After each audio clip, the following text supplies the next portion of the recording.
Hola y bienvenidos a este nuevo video. En esta ocasión vamos a hablar sobre las listas circulares estáticas. En la ocasión anterior hablamos sobre las colas circulares, que como dijimos aprovechaban la posibilidad de reutilizar el arreglo. Cuando trabajemos con nodos veremos que realmente lo que hace es realizar una conexión entre la última posición y la primera de la misma. Lo mismo sucederá con las listas. Sin embargo, los algoritmos, o bueno, la forma en que podemos trabajar con estas listas con respecto a la que teníamos para las colas no es tan eficiente en esta implementación concreta. ¿Por qué? Bueno, porque las colas sabemos que solamente son estructuras FIFO, first in, first out, el primero en entrar, el primero en salir. Mientras que las listas no, las listas pueden tener un ordenamiento, pueden realizar una inserción de diferentes formas, etc. Entonces, lo que nosotros vamos a tener que hacer es recorrer los elementos de la lista hacia posiciones que estén vacías, lo que va a costar más eh, en cuestión de procesamiento. Igual tenemos el elemento de búsqueda y tal, que son algoritmos un poco más costosos. Entonces tenemos que tener esto en consideración. En este caso, me decidí a implementar esta lista como si fuera una lista ordenada, para no tener que implementar todos los métodos que ya habíamos implementado previamente en las listas, ¿no? Pero es recomendable, o bueno, si vamos a trabajar con una lista de diferentes maneras, pues podemos implementar todos los métodos que necesitemos.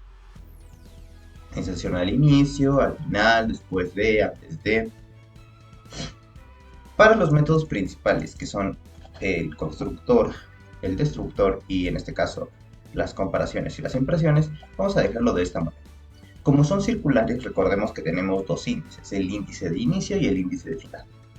Y va a ser una comparación similar a lo que hacemos con las colas. Sin embargo, no solo van a ser para las impresiones, ya que como dijimos, tenemos que recorrer elementos para dejar espacios en la lista para poder insertar luego los elementos. Básicamente es un algoritmo de ordenamiento por inserción. Entonces, nosotros lo que tenemos que hacer es comparar los límites.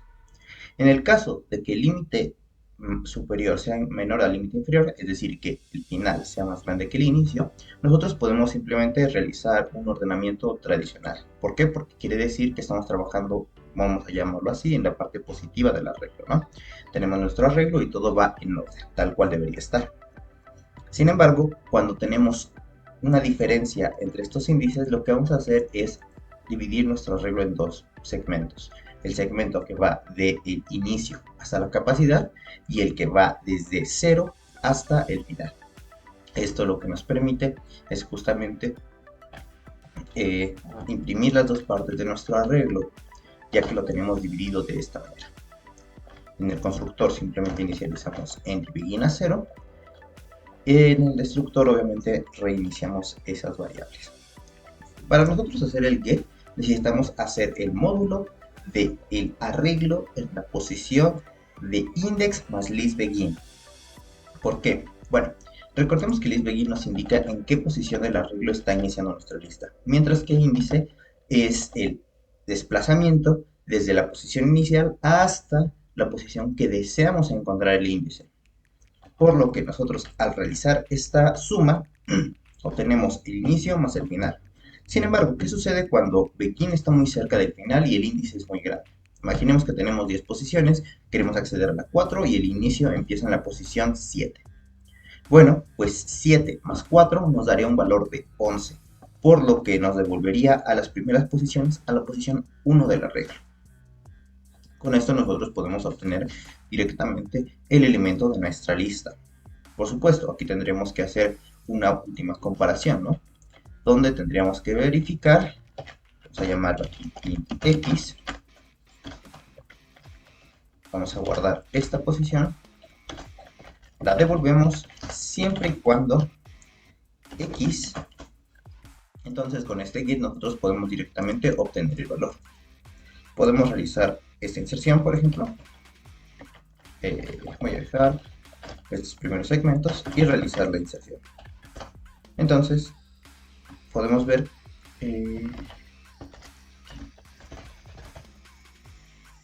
que me devuelve el elemento número 4, que es el elemento de la posición 3 de la lista.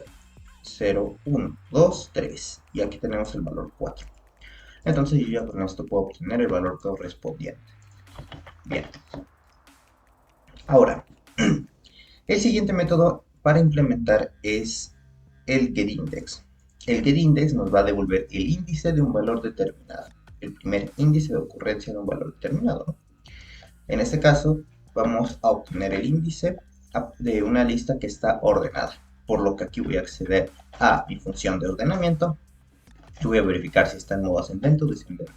Esto ya lo expliqué en la parte de listas ordenadas y por qué realicé esta implementación. Sin embargo, aquí vamos a tener la misma condición. Una donde el inicio está anterior al final y otra donde el final está después del inicio. Perdón, está antes del inicio. Para el primer caso, pues la comparación sería la misma. Simplemente obtenemos cuál es la posición del arreglo, no se deja de cumplir nuestra condición y devolvemos esto menos el tamaño de la lista. Muy bien, entonces si nosotros tenemos la condición, podemos ver que es correcto. Sin embargo, si esta no se cumple, es decir, que el end está antes o en la misma posición que begin, lo que nosotros estamos haciendo es realizar la comparación en los dos segmentos que tenemos, desde inicio hasta capacidad y desde 0 hasta el final de la lista. En el primer segmento vamos a saber que el final siempre va a tener esa diferencia con el índice siempre va a tener esa diferencia con el inicio, correcto. Sin embargo, cuando estemos trabajando en el primer segmento vamos a tener que realizar una operación un poco más compleja. ¿Por qué? Porque tenemos desplazados todos nuestros elementos, es decir, tenemos la capacidad llena y estamos volviendo a empezar desde cero. Entonces, ¿cómo podemos obtener esto? Pues haciendo el tamaño de la lista, si queremos verlo así, que tenemos menos el final. Entonces, con esto tenemos ya directamente cuál es la posición en la que está ubicado nuestro índice respecto al tamaño total de la lista. De esta forma tenemos el desplazamiento del inicio más el desplazamiento de las posiciones que tenemos en el índice. Ahora bien, para el conteo podemos realizar lo mismo y vamos a tener las mismas condiciones.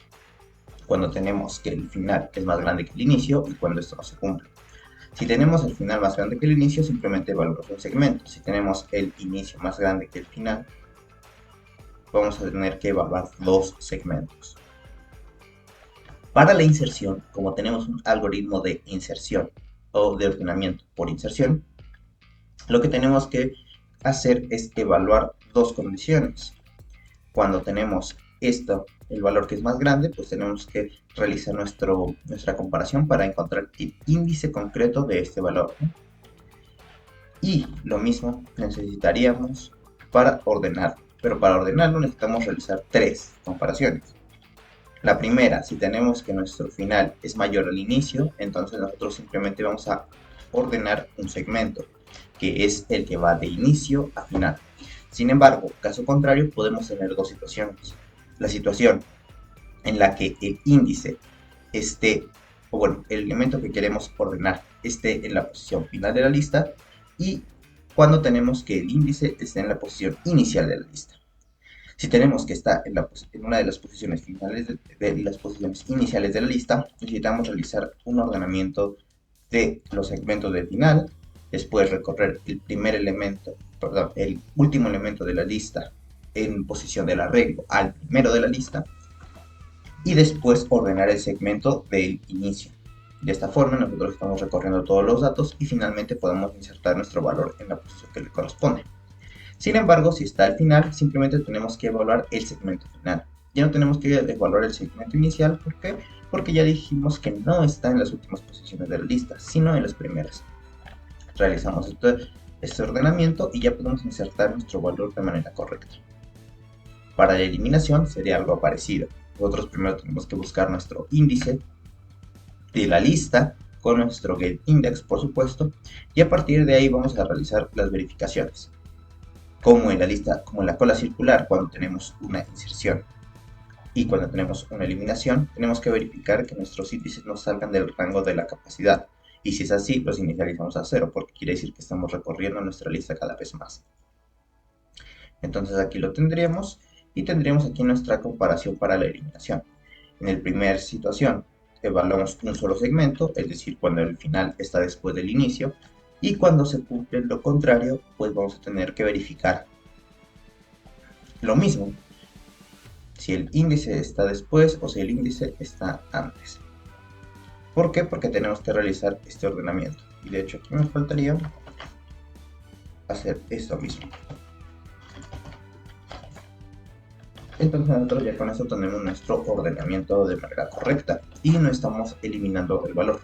Por supuesto, size, como nos indica el tamaño de la lista, es decir, el número de elementos que tenemos, lo incrementamos o lo decrementamos según sea la situación. Viendo ya este algoritmo en funcionamiento, podemos ver lo siguiente. En este caso estoy insertando primero 10 valores, después elimino los valores de la posición 10, 9, 8, 7 y 6 y después inserto valores de la posición 11 a la 15. Y podemos ver cómo nos va realizando este ordenamiento. De hecho aquí hay un pequeño error en el que... claro, seguramente sea la condición que agregué. Vamos a simplificar esta condición y en lugar de hacer esta condición como la tenía aquí, voy a verificar simplemente que no sea mayor si el índice es mayor o igual a list.size error value, porque quiere decir que estamos accediendo a un valor que es más grande del que necesitamos. Y ahora sí podemos ver que todo esto funciona correctamente. Entonces de esta forma podemos trabajar con listas circulares. En esta ocasión no es tan eficiente como las colas circulares, no nos da un rendimiento mucho mejor. ¿Por qué? Porque al final de cuentas estamos realizando un ordenamiento. Para una pila sí nos convendría más, para una cola nos conviene más. Sin embargo, para una lista no resulta tan eficiente y prácticamente en esta implementación concreta es muy similar a lo que tendríamos con una lista tradicional ordenada, ¿no? Y de hecho voy a comparar aquí los tamaños simplemente para que veamos. Y nuestra lista circular van a tener tamaños diferentes. En este caso concreto van a tener una diferencia de 16 bytes que corresponden justamente a los 8 bytes de cada uno de los enteros que agregamos, el índice de inicio y el índice de final. Entonces tenemos que tener esto en consideración si queremos implementar esta lista. Y bueno, sin más que decir, yo me despido, muchas gracias por ver y en el próximo video nos veremos con conjuntos de bits. Hasta la próxima.